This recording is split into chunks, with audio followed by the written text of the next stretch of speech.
LIC தீ விபத்தில் பெண் மேலாளர் உயிரிழந்த வழக்கில் பகீர் திருப்பம். பெட்ரோல் ஊற்றி எரித்துவிட்டு தீ விபத்து என நாடகம். மகன் கொடுத்த க்ளூவால் வெளிவந்த அதிர்ச்சி உண்மைகள். மேலாளர் தனது மகனிடம் போலீசுக்கு போன் செய் என பதற்றத்துடன் கூறிய போது திடீரென கட்டான செல்போன் அழைப்பு. திடீரென செல்போன் அழைப்பு கட்டானது ஏன்? அதன் பின்னணியில் யார்? மேலாளர் கல்யாணிக்கு அலுவலகத்தில் நடந்த கொடூரம் என்ன?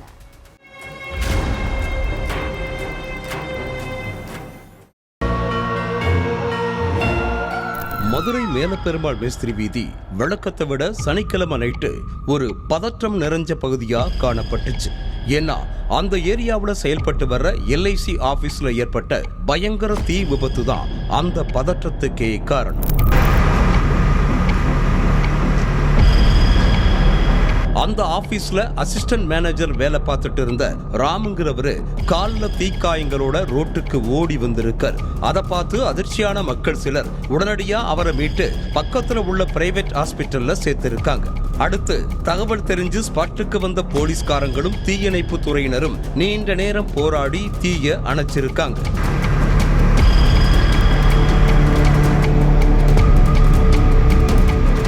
ஊழியர் ராம் தீ விபத்துல இருந்து நேக்கா வெளியேறி உயிர் பிழைச்சிட்டாருன்னு சந்தோஷப்பட்ட போலீஸ்காரங்க அந்த ஆபீஸுக்குள்ள போய் ஆய்வு பண்ணிட்டு இருந்திருக்காங்க. அப்போ அங்க இருந்த ஒரு அறையில 55 வயசு மதிக்கத்தக்க ஒரு பெண் தீயில கருகி கறிக்கட்டையா கிடந்ததை பார்த்து போலீஸ்காரங்க ஒரு நிமிஷம் ஷாக் ஆகி நின்று இருக்காங்க. அந்த பெண் வேற யாரும் இல்ல, அந்த ஆபீஸோட மேனேஜர் கல்யாணி. உடனடியா சடலத்தை கைப்பற்றி போஸ்ட்மார்ட்டத்துக்கு அனுப்பி வைக்கிற வேலையில இறங்குனாங்க போலீஸ். அப்போ தாய் கல்யாணி ஃபயர் ஆக்சிடென்ட்ல சிக்கி உயிரிழந்துட்டாருங்கிற செய்தியை கேட்டதும் மகன் லட்சுமி நாராயணன் பதறி அடிச்சிட்டு ஓடி வந்திருக்கார். பெத்து வளர்த்து ஆளாக்குன தாய் தீயில கருகி போய் கறிக்கட்டையா கிடந்த கோலத்தை பார்த்ததும் துடிதுடிச்சு போயிட்டாரு லட்சுமி நாராயணன். ஒரு வழியா கல்யாணியோட சடலத்தை மீட்டு பிரேத பரிசோதனைக்கு அனுப்பி வச்ச போலீஸ் விசாரணையில இறங்குனாங்க. அலுவலகத்துல ஏற்பட்ட மின்கசிவாலதான் இந்த தீ விபத்து ஏற்பட்டிருக்குன்னு நினைச்ச போலீஸ் அந்த கோணத்துல விசாரணைய ஆரம்பிச்சாங்க. இதுக்கு நடுவுல கல்யாணியோட மகன் லட்சுமி நாராயணனுக்கு தன்னோட தாய் மரணத்துல பல சந்தேகங்கள் ஏற்பட்டிருக்கு. ஏன்னா தீ விபத்து நடந்தப்ப ராமுவும் கல்யாணியும் மட்டும்தான் ஆபீஸ்ல இருந்திருக்காங்க. ஃபயரான சில நிமிடங்கள்லேயே வெளியே ஓடி வந்த ராம் கல்யாணி ஆபீஸ்க்குள்ள இருக்கிற விஷயத்தை வெளியே இருந்தவங்க கிட்ட சொல்லி இருந்தா அவங்கள எப்படியாவது காப்பாத்தி இருக்கலாம். அவர் ஏன் கல்யாணி உள்ள இருக்கிற விஷயத்தை யார்கிட்டையும் சொல்லல? இன்னொன்னு, கல்யாணி சடலமா கிடந்த அறை உள்பக்கமா தாழ்பால் போட்டிருந்ததோட சில ஆவணங்களும் கீழே சிதறி தீயில எரிஞ்சிருந்திருக்கு. இது எல்லாத்தையும் விட இந்த தீ விபத்து நடக்கிறதுக்கு 15 நிமிஷங்களுக்கு முன்னாடி தான் கல்யாணி லட்சுமி நாராயணனுக்கு போன் பண்ணி என்ன ஏதுன்னு சொல்லாம போலீஸுக்கு போன் செய்யுன்னு சொல்லி இருக்காங்க.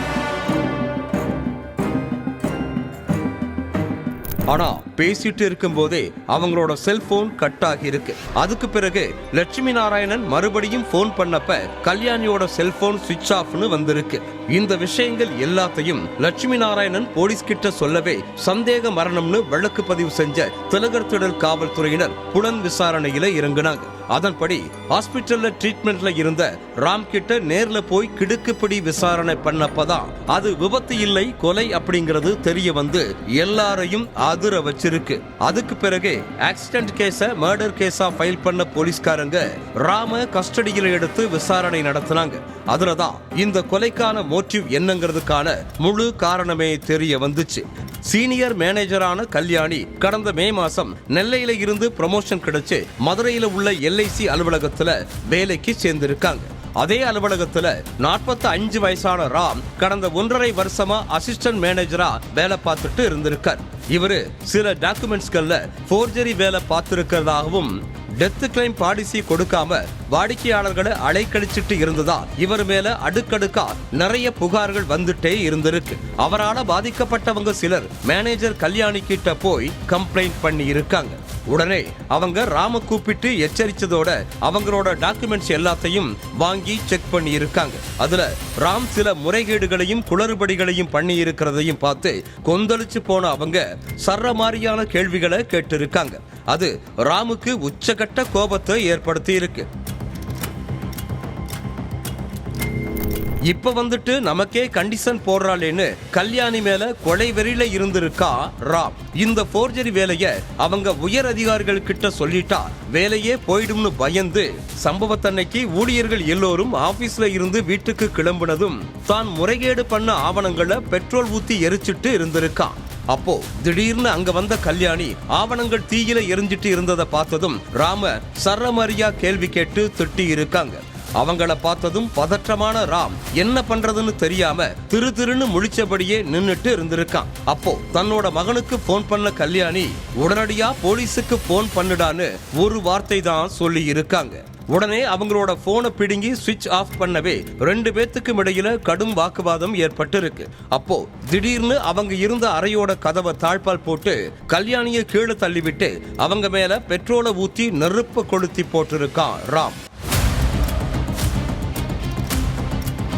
அதுல அவங்களோட உடம்பு முழுக்க தீ மளமளன்னு பற்றி எரிஞ்சிருக்கு. அந்த தீ ராமோட கால் பகுதியிலையும் லேசா பட்டதால அங்க இருந்து தப்பிச்சு வெளியே ஓடி வந்த ராம் அங்க இருந்த மக்கள் கிட்ட திடீர்னு ஃபயர் ஆகிடுச்சுன்னு சொல்லி இருக்கான். அப்போ அங்க இருந்த சிலர் உள்ள வேற யாராவது சிக்கி இருக்காங்களான்னு கேட்டதுக்கு யாரும் இல்ல, நான் மட்டும்தான் தனியா இருந்தேன்னு பொய் சொல்லி இருக்கான்.